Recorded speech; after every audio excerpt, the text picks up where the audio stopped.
Mrs. Guggenheim's name. She said, I'm going to have this lady checked out. She sounds a little funny. She said, don't go anywhere. Wait by the phone. I'll call you in a couple hours. I said, oh, thank you, Betty. I'll wait right here. Well, she waited by the phone an hour. Finally, ring! The phone rang. Maya picked up the phone. She said, hello. It was Betty. Except she sounded really nervous.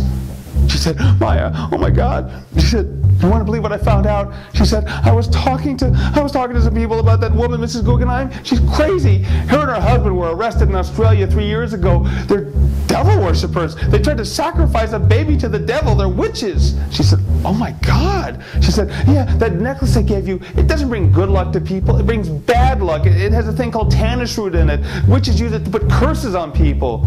She said, oh my God.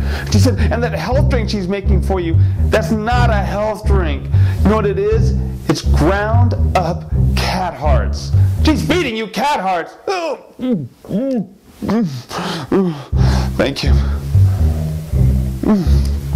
Maya was like, oh God.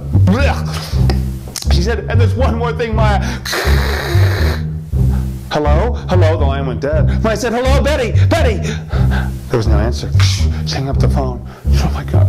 She went into the elevator. She went down to the street. She hailed a cab. She got in a cab. She said, take me to my friend Betty's house. The cab got her over there right away. When Maya got out of the cab, she looked. There was a fire truck in front of Betty's house. Her house was on fire. The firemen were hosing it off. Maya walked up. She said, my friend's in there. The fireman looked at her and said, not anymore, lady. Everybody in there has been burned to death. Must have been a gas leak. Blew up like an hour ago. I'm terribly sorry. She said, oh my God. Oh my God. She went back to the cab. She said, take me back to the Roosevelt Hotel. I got the taste of ground up cat heart in my mouth. She said, take me back to the Roosevelt Hotel. Cab driver took her back when they arrived. She said, listen, can you please, cab driver, can you please just wait here? She said, I'm going to go upstairs, pack my bag, and then I want you to take me to the airport right away. There's a conspiracy going on. I have to get out of it. They're going to hurt me and my baby. This is weird people living in here. The cab driver said, lady, I don't know anything about the conspiracy. I got other fares. I can't wait for you. Come on. She said, please, please wait for me. Please, for the love of God, wait for me. He said, okay, lady, I'll wait for you. You got 10 minutes. Hurry up. She said, I'll be right down, don't worry. Well, Maya went upstairs. She got upstairs, she got her bag out. She put all her stuff in it, all her clothes. Quickly as she could, she zipped up her bag. She turned around. When she turned around, she screamed. Because standing right behind her was her husband, Tom. He said, where are you going with that bag? She said, okay, I'll tell you where I'm going. I'm going home to my parents' house. She said, the Guggenheims are witches or something weird. And then it suddenly hit Maya. She said, oh my God, you're in on it too. That's how you got that part in that movie. You made some kind of deal with them. And that's why that guy went blind. You're in on it. You want my baby for some weird thing. He said, honey, you put down that bag right now. Maya backed up against the stove. She said, no, I'm not putting it down. Get away from me. He said, put down that bag. Maya reached behind her. She grabbed a pot. Tom reached for the bag and BAM! She hit him in the head. He fell on the floor. She hopped over his body and she ran for the elevator. But the elevator was taken. She looked. There were the stairs. Maya ran to the stairs. She ran down one flight of stairs. Her stomach hurt. She ran down another flight of stairs. She dropped her bag. She tried to take another step. God!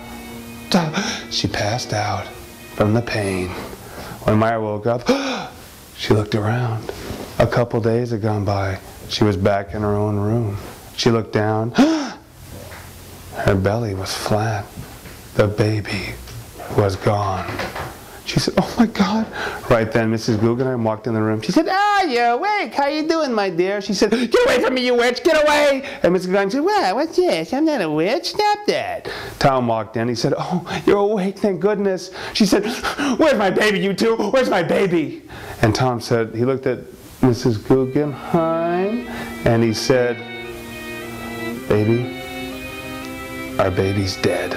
She said, no, I want to see the body. And Tom said, we buried the body, okay? There is no body to see. You just get over it. He reached in his pocket, he took out a pill, he said, here, take this for your nerves. I want you to go to sleep and get some rest. And he shoved the pill in her mouth and he made her drink it. As soon as Maya drank the pill,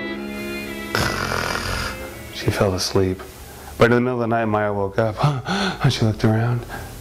above her in the apartment upstairs through the ceiling, she could hear a little baby going, meh, meh. She said, oh my God. She said, that's my baby. It's alive. The coconuts have my baby. Well, the next day, when Maya was sitting in her room, Tom came in to give her her pill. He said, here you go, honey. And Maya took the pill. She said, oh, thank you. She put it under her in her mouth. She went, and drank some water. Tom said, good, have a nice rest. But as soon as he walked out of the room, Maya spit out the pill. And then she grounded it up. She went over to his coffee and dropped it in. Tom came back in. He drank his coffee. A couple minutes later, passed right out. As soon as he was passed out, Maya snuck out of her bed. She crept upstairs to the Guggenheim's apartment. She crept in the kitchen. She got a knife out of their kitchen, and she crept in looking for her baby. She crept through the rooms by herself quietly. She crept right past the room and looked in. They were fast asleep. She crept to the apartment till she found an old back room. She opened up the door. She looked inside.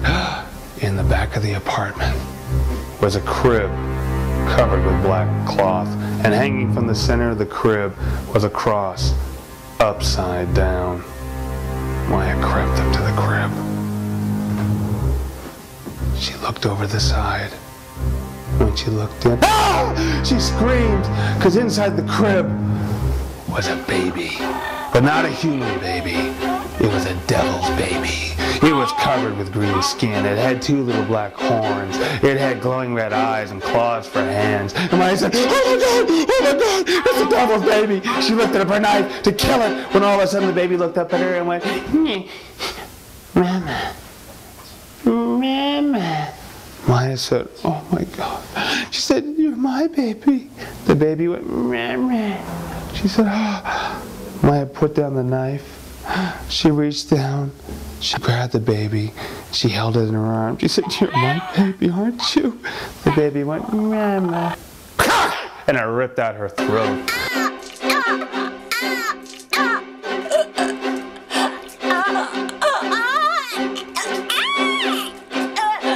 Maya fell dead on the floor. Blood gushed out of her throat. The baby walked up. And it drank all her blood. Then it stood up and wiped its mouth and it said, thanks, Mama. The baby crawled back into its crib and it went to sleep.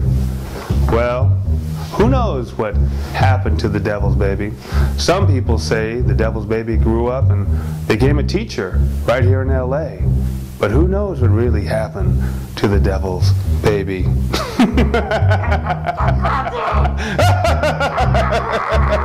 Mr. Squiggly, you're bothering me. Leave me alone!